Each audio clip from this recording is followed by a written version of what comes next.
네, 오늘은 노인분들이 좀 재산을 상속하는 거에 대한 그런 걸 좀 얘기 드리려고 하는데요. 이게 상속한다는 것 자체가 조금 뭐라 해야 될까? 이게 재산 그 규모마다 조금씩 다를 수가 있잖아요. 이게 예를 들면 이제 노인분하고 배우자분하고 만약에 두 분 계시다 하면은 두 분이서 재산이 뭐 한 3억이다. 3억이 있다. 그러니까 뭐 아파트 뭐 차 뭐 다 그런 거 다 합해서 3억인데 이제 예를 들면 이제 그 노인분이 뭐 한 70세다. 70세다 치면은 앞으로 그러니까 약간의 소득원이 있고 그러니까 뭐 어떻게 꾸준한 수입이 들어오는 그게 라인이 있고 그리고 또 생활해야 되는 또 생활비나 뭐 여러 가지 또 이게 금액이 또 있어야 되잖아요. 그러니까 이것도 예를 들어서 뭐 재산이 3억 있다고 해서 3억을 다 자식한테 물려줄 수는 없잖아요. 그러니까 그런 것들을 좀 노인분도 잘 생각하셔야 됩니다. 그게 왜냐면은 이제 예를 들어서 그러니까 그때 당시에 70세인 분들이 뭐 100세까지 그러니까 90세까지 살으셨다. 그러면 20년이 남은 거잖아요. 그러니까 그 20년 동안에 그 생활비도 무시를 못 합니다. 엄청나게 돈이 많이 들어가기 때문에 그런 것들도 다 생각을 하셔야 됩니다. 예를 들어서 뭐 한 달에 막 진짜 아껴가지고 뭐 60만 원, 70만 원 그렇게 뭐 먹는 거 그런 거 해갖고 60만 원, 70만 원 그렇게 했다. 소비가 됐다. 그러면 70만 원만 잡아도 1년이면 얼마죠? 840만 원이죠. 그쵸? 그러니까 이게 생각보다 진짜 돈이 많이 들어갑니다. 그러니까 800만 원만 쳐도 10년이면은 얼마죠? 8천만 원이죠. 그러니까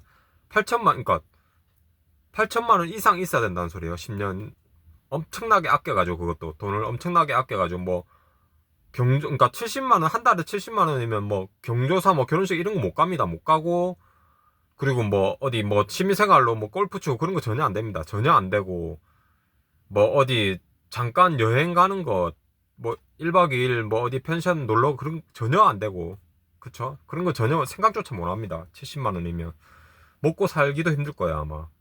그러니까 이런 것들을 잘 생각하셔야 돼요. 그러니까 예를 들어서 뭐 지금 부모가 60대, 70대인데 자식들이 뭐 30대, 30대, 40대인데도 이제 부모한테 의지하고 계시는 분들이 계세요, 지금.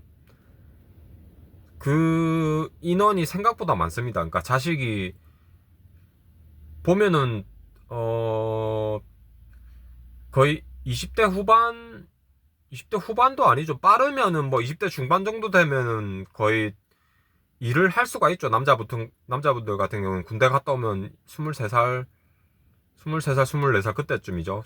요즘엔 또 빠르니까 22살도 되겠네요. 그러니까 23살쯤 되면은 사회 나가서 그러니까 부모와 함께 사는 것도 물론 좋지만 웬만하면 좀 독립을 해서 자기가 그러니까 자신의 힘으로 이렇게 생활을 할 수 있도록 내가 나가서 어떤 일을 구해서 집을 구해서 이렇게 독립적으로 생활할 수 있도록 그렇게 해야 됩니다. 이게 왜냐면은 젊었을 때 그러니까 20대 후반이나 30대 초반에 그렇게 안 해놓으면은 이게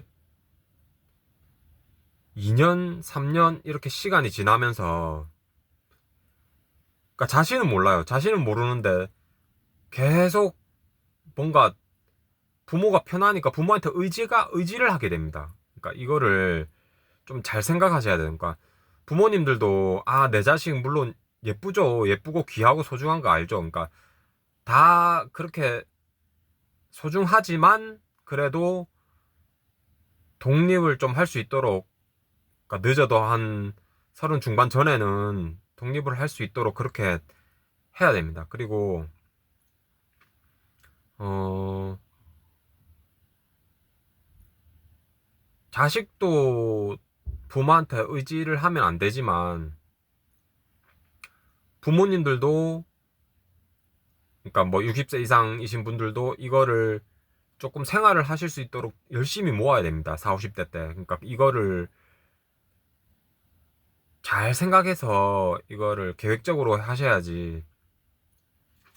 조금 그런 것 같아요. 그러니까 이게 음, 예전에는 그런 게 있었어요. 그러니까 이게 내가 얼만큼 모았으니까 뭐 자식들 뭐 학원비나 뭐 그러니까 그런 거라도 모아놔야 되지 않냐. 그러니까 뭐 결혼 결혼식이나 뭐 그러니까 그러니까 자식들도 이제 목돈이 들어갈 일이 많죠. 그러니까 부모님 입장에서는 그런 걸 생각하시는데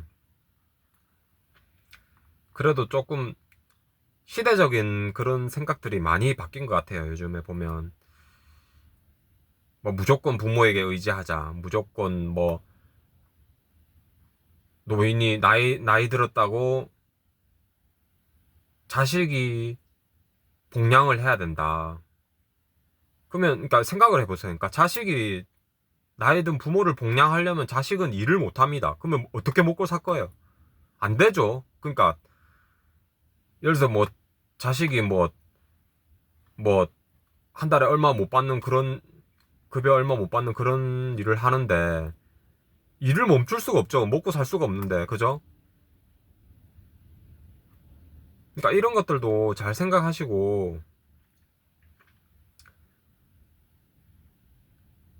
자식들에게 상속하는 이거를 뭐 물론 뭐 그러니까 그런 분들도 계세요. 뭐 내 재산이 뭐 100억, 200억 이렇게 있는 사람들이야 그렇게 별 걱정을 안 하시겠죠. 그러니까 뭐 4, 50억 자식한테 줘도 생활이 되니까 그죠?